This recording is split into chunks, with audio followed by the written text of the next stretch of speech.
Hello and greetings, this is Rick Deja Benyan. I'm your host of the Hidalgo Show. And today we talk about the education of sons. Yep, in a gender neutrality world, we're talking about the education of sons. Yeah, it's going to be controversial. Why? Because someone's going to make a big deal of it. But it has to be done. We need to go back and examine what sons are all about and how we should be educating our sons in order for them to perform the very best that they can as an agent of Jesus Christ. We're going to talk about all this right after this.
All right, welcome to the show. I'm so happy to be with you again this week. Today is the 4th day of March, 2019, and today we're talking about the education of sons, which is chapter 7 in this book called Family Government from the 1847 circa time frame. All right. So let's take a look at what this writer, who we have found out is a Methodist minister, let's see what he says about the education of sons from a perspective of in a time frame to which the United Universal Roman Church was very active in setting forth an educational structure and model in America. Let's check it out. So let's begin. We have a few special remarks to make on the subject of educating boys. There is a practice of starting little fellows to school at 5 or 6 years of age and keeping them steadily at it until they graduate. We regard this as injudicious course. We regard this an injudicious course, so far as it is to affect the child physically or mentally. If he is studious at this early age, his constitution is necessarily impaired, and his pale countenance gives proof that the seeds of death are sown prematurely in his outer man. I doubt the propriety of sending a little boy to school before he is 7 or 8 years old. Let his mother and father or his sisters teach him to spell and read at home. This may be done by a little attention without taxing the boy too much. Confinement. My computer wasn't responding here. Okay. Let him meanwhile run about in the sun or on the snow or frost or in the rain occasionally, and do not let the mother be alarmed if little darling comes home at night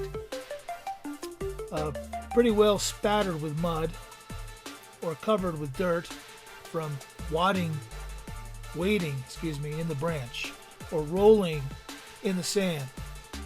And now his day's work is done, and he will keep awake long enough for the necessary cleansing process.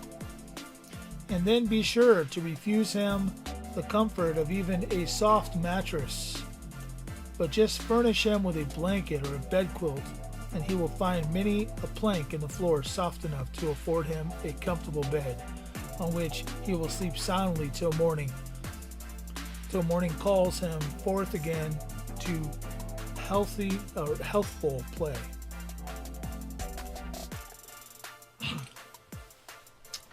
Interesting. This kid is so worn out that he doesn't even care about the bed, man. He's gone. Not a few parents murder their children by their extreme carefulness to protect them from all exposure to disease. They fear to let little master go in the hot sunshine for fear he will get a fever, and he must by no means wet his feet for fear of catching cold. And then the mother is all the while in a sort of purgatory for fear that he will eat apples or plums or peaches or watermelons and get sick and die. Now it is my sober and deliberate judgment that this is all worse than folly. Your child requires the benefit of sunshine and open air, and I think an occasional shower likewise, just as much as the plants in your garden. Let him have them freely and fear no bad consequences. I mean, I'll stop there for a second. I mean, I grew up in the 70s and early 80s, and those were my childhood years. And in my childhood years, I remember going out and getting into dirty mud puddles and climbing trees and doing building forts and going out in the forest and picking up things we shouldn't have picked up.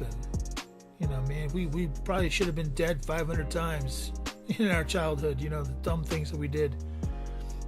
But God preserved us. And the same for our kids. Of course, we live today in an environment where you're probably just as much likely for your kid to turn out missing if you give him too much freedom, as we live in a hostile and difficult world. But even we, at this time as parents, we have to be cautious not to be so overly protective of our children that they don't get the opportunity to go out there and enjoy that which God has made. So I feel along with the author on this one. I see where in that day the folly or the fear would have been a little different than today, but still same fear. Let's continue. I love to see a little boy full of life and frolic. ready to bound away like the fawn over hill and dale, nor do I object to a little mischief in its composition, provided it issues in nothing wicked, like slipping a frog into your sister's sock, that kind of thing. So long as his childish pranks have nothing sinful or cruel, cruel, never mind, or ill-natured in them, they do not interrupt me. And as to this matter of eating fruit, about which some prudent parents might make such ado, it is all unnecessary. God has provided the various fruits of the earth for our health and comfort, and has wisely adjusted their maturity to those seasons of the year when they will not only not injure us, but will be greatly promotive to our health. Only let our children not use them before they are ripe, and then, in proper quantities, they may be taken with this perfect safety and decided advantage. I have also noticed that children deprived of this indulgence are apt to be sickly, puny, dyspeptic creatures, while the hardy little urchin who climbs the tree to gather the ripe fruit and then devours it at his own discretion rarely experiences any resulting evil.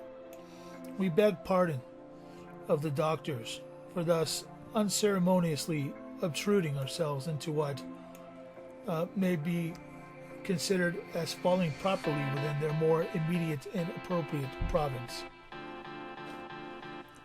Our remarks are the result of a pretty extensive and long continued course of observation, and our readers may take them for whatever they are worth. Let me speak to that for a second. Doctors. This has been a real growing issue in my house, the house of Tehiju. And what we've discovered is that God gives us due discernment and due wisdom in due season. And that He has prepared the herb of the field, the leaves of the trees, even the fruit of the trees for healing. The seeds of the trees for healing. And with a little bit of study in due course, you can come to understand how to heal those which are in your family. We find that the advantage of doctors are for those things that go beyond the scope of just herbal enhancement or herbal healing, but go to broken bones and fractures, tears, ligament damage, that type of thing. Those are the things that doctors are well worth the time to go see. And I think even at this time, even more so than today, that would have been the case with most. Let's carry on here and see where it goes. Our remarks are the result of a pretty extensive and long continued course of observation, and our readers may take them for whatever they are worth. I know I've just reviewed that. But to carry on a little more in detail, our notions of the best method of educating boys. We believe that at about 7 or 8 years of age, the lad should be sent to school, or schooled, if you don't believe in sending them into this Babylonian system that exists today. So, at the age of 7 or 8, the lad should be sent to school and should be kept at it till he is old enough to plow. This, I'll comment on in a second. By that time, learning will be getting to be rather a heavy, dull business, pursued without interest, and only pursued at all probably from motives of fear. Well, one of the things that if you do research and you find out that most schooling in the one-room schoolhouse and even all the way up to contemporary times, seriously, was done up to the 8th grade, and that only those who had bigger aspirations in the professional arenas went beyond the 8th grade. And that's why they call it secondary schooling. And that's why they call college post-secondary schooling.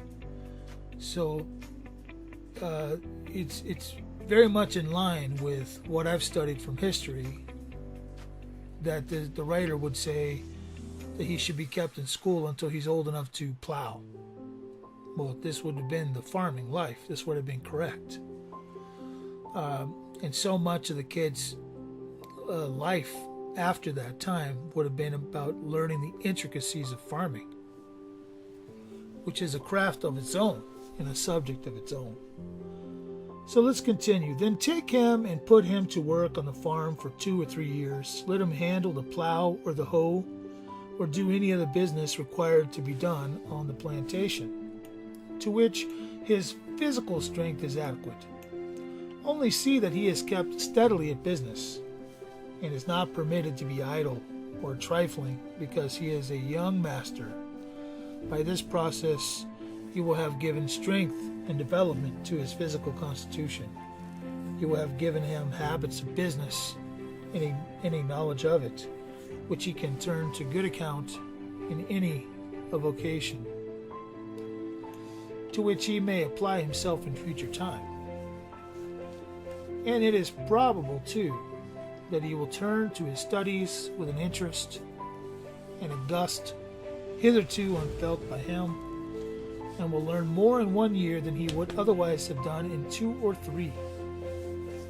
Now, this is also a very good point. You can learn more in 1 year immersed in a subject than you could in 2 or 3 without the immersion. That is absolutely correct. So continuing, to this course, I know there is one objection, which is often considered conclusive by southern planters. It is that they cannot reside on their plantations without boarding their children out to send them to school. Hence they most commonly reside with their families in towns or villages, and their farms are frequently remote, so that they cannot send their sons home to work without injuring their manners by such immediate contact with the Negroes. Again, this book was written in a slave narrative. To this we answer, it might well be worth the expense for you to have a small farm nearer to your residence, whose soil it would do good to your sons to turn over, where they would be almost daily under your observation. In fact, the most of our wealthy planters have these provision farms contiguous to their places of residence, so that they would be easily accomplished. And permit us to say still further that if your boy is thrown upon the plantation with the overseer and Negroes, and the overseer be a man of such prudence and morals as a Christian master might with a good conscience be put in charge of his slaves and plantation, it is very questionable whether young master will be nearly as much damaged in heart or manners as had been feared. Is it not impossible that the injury would scarcely equal that derived from the association of a large college or a thriving commercial town? You know, and I'm really glad he said that, even though the narrative is a slavery narrative, and it's actually quite an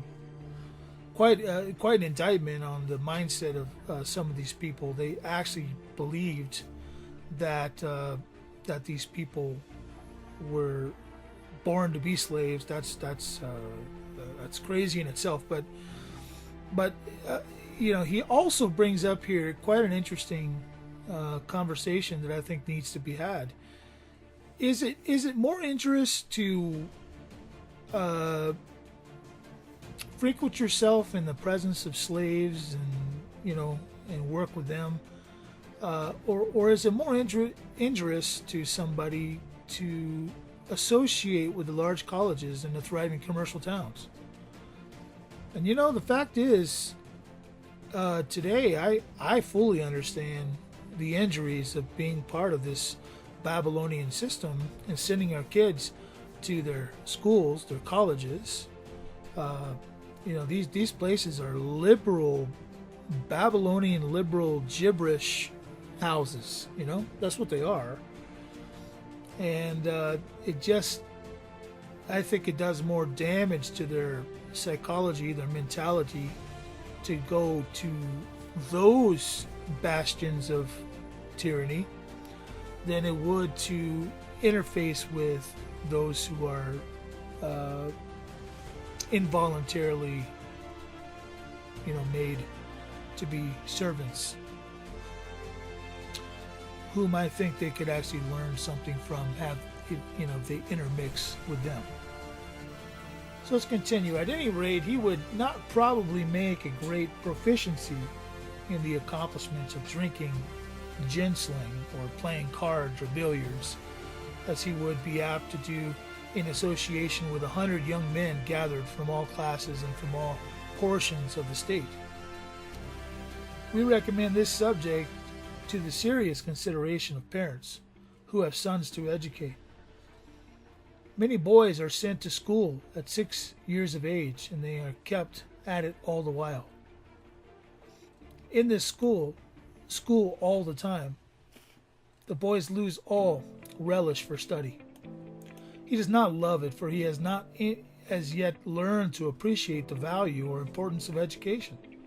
He is consequently negligent as to his studies, and as books are repudiated, mischief must be invoked to fill the vacuum. Father, teacher, and all concerned decide that he is learning nothing. But still, for his own credit and that of the family, he must retain his place as a student, and by dint of managing, cramming, and of proper quantum of indulgence, and a slight sprinkle of favoritism on the part of his teachers, he passes through college, his name standing on the list of excused among the orators of the occasion. And when the testimonial from the president is handed him, it might be truly said that there was more on the sheepskin that had ever been in the head of the student. With this less than half training, that's an indictment too, by the way. I don't know if you got that, you caught it, but he's pretty much saying the schools are worthless. Okay, so with this less than half training, he is thrust out upon society and has to rank as an educated man. And if his imperfect scholarship were all, it would not be quite so bad. But along with the deficiency, there are habits of indulgence which render his future prospects of usefulness and distinction exceedingly unpromising, to say nothing of the habits of vice and dissipation, to which his nearly antipathy to study may have led him. Now it is, we think, very probable that the timely application of a few years' labor at the handles of the plow or the hoe would be exerted a decided and quickening influence upon the laggard genius of our young friend.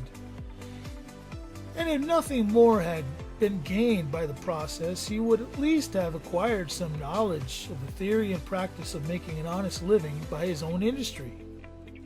Or perhaps himself and all concerned would have discovered that the cornfield or the workshop were much more appropriate both to his genius and his taste than academic shades or halls of science, And it occurs to me, by the way, that in 1,000 instances, the world would have been greatly benefited by this discovery. But our hero has finished his collegiate course. The graduating scene is past, the degrees have been conferred, and his name enlarged by the addition of 2 mystic letters. Yeah, that great piece of paper, right? 2 mystic letters is already given to immortality. But now an important question has to be settled. What are to be the young gentleman's future pursuits? Shall he go forth and engage in the work of teaching? Or shall he engage in agricultural pursuits? Or shall he give attention to mechanical or mercantile pursuits? These various points are examined and dismissed in a very summary way. Teaching is a respectable employment enough, but then it is extremely irksome and dull to confine oneself to the routine of the schoolroom, to be obliged to whip and cuff and coax learning into some dozen or 2 of clod-headed boys, none of whom promise to rise to any distinction, and then this thing of being only an old field schoolmaster. There is nothing large or high-sounding in the title, so it won't do. That's settled. Mechanical pursuits are scarcely eligible for young men of good families and genteel training. As to agriculture, well, that's well enough, when a man is able to conduct it on a large scale.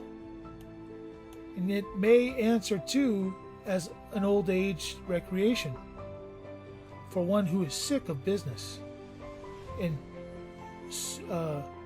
surfeit with the honors of the world. But for a young man of genius and education to commence his career and tax his resources of mind and body and time to compel the earth to yield him wealth and respectability is not to be thought of. Oh no. The road to distinction lies through the learned professions, law or physic.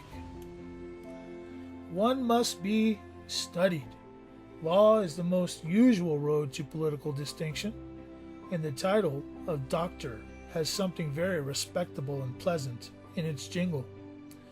And then these pursuits are very appropriate to educated men.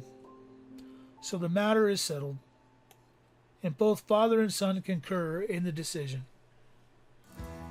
We will suppose our young friend decides for the study of law. For this, there are 2 or 3 strong reasons.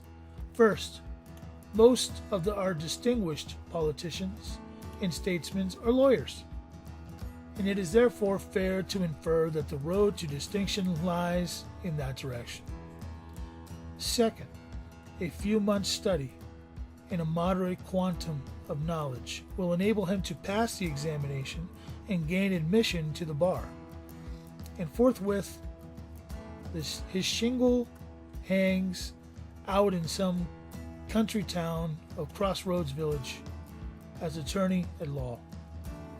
Being properly qualified and duly authorized, he can, of course, indulge no lingering doubt of success.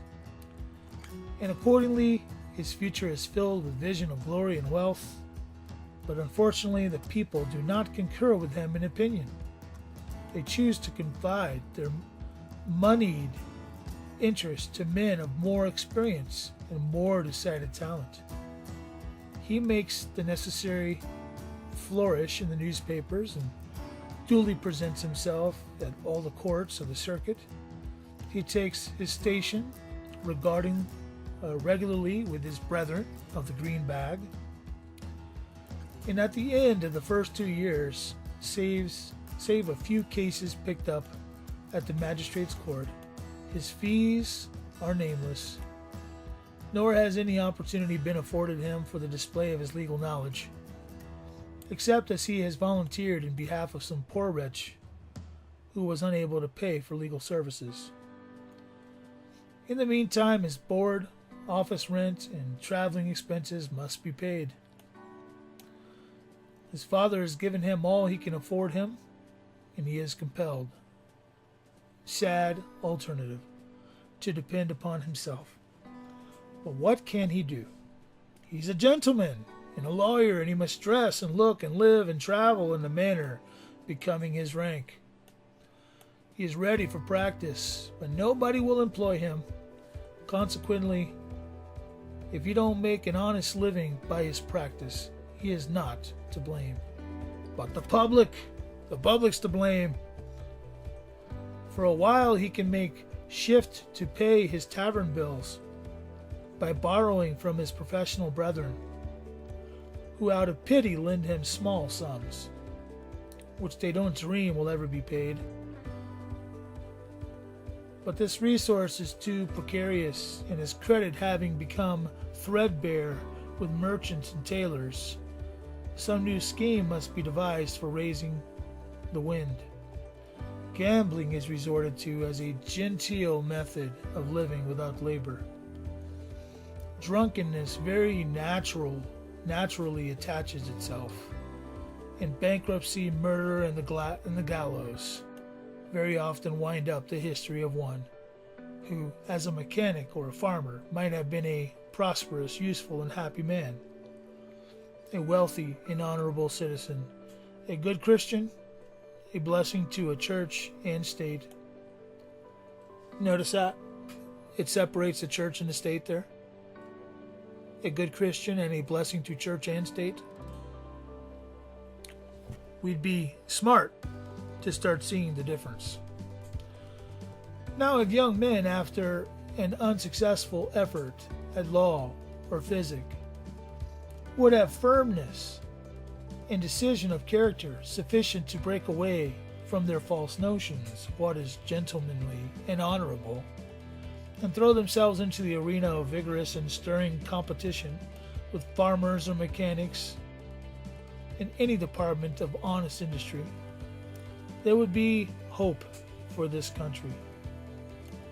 And there is a number who act thus, but it is to be feared the number is comparatively small. The most of those who commence with the learned professions esteem it dishonorable to retrograde and pursue with dogged recklessness their path to honorable distinction, till their course issues in beggary and infamy.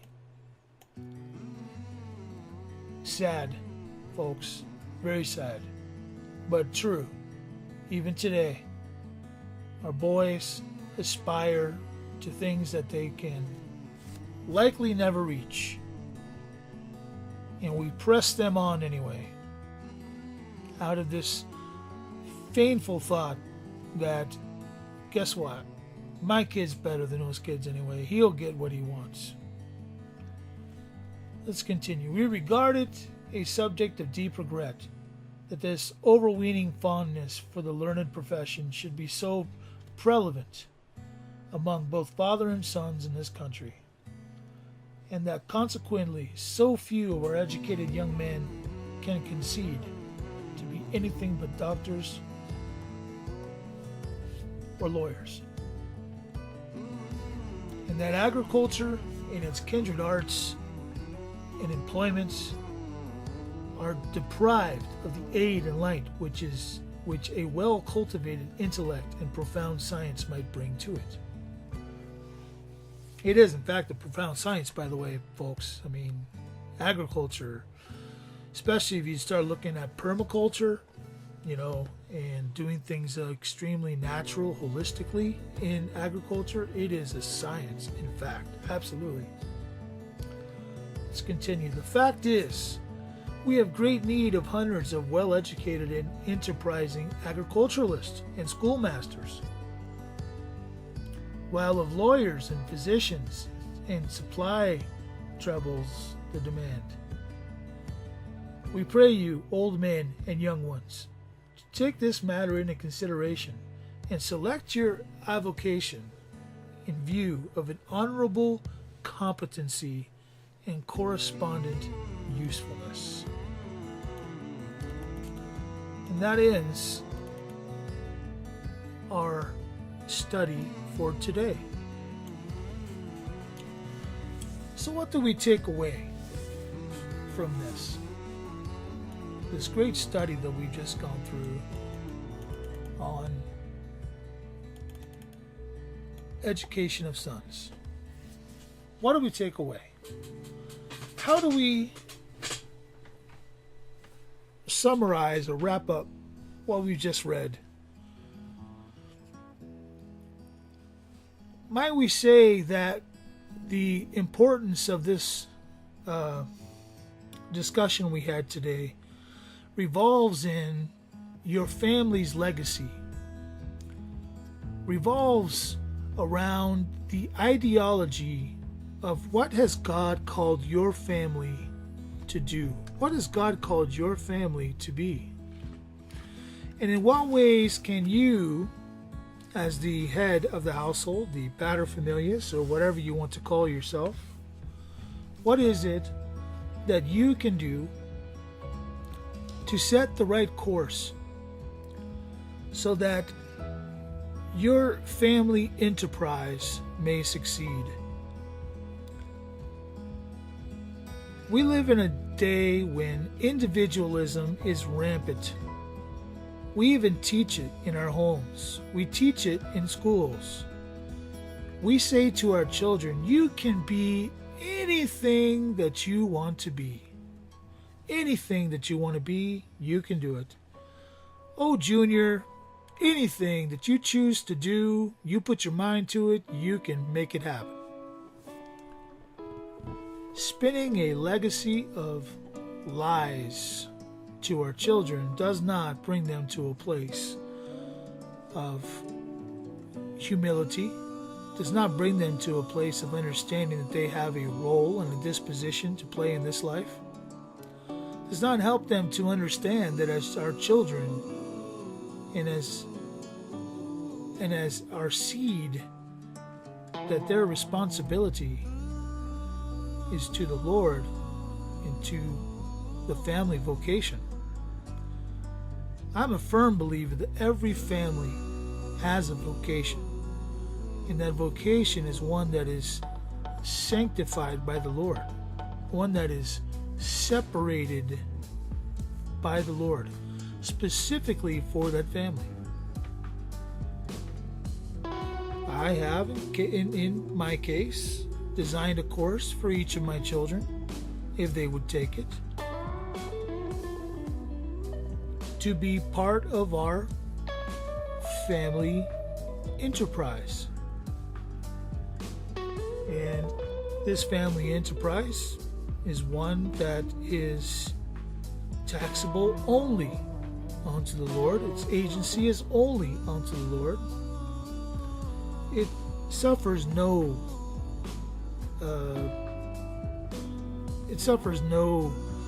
encumbrance to the state. The state is only there to protect our ability to work on behalf of the Lord.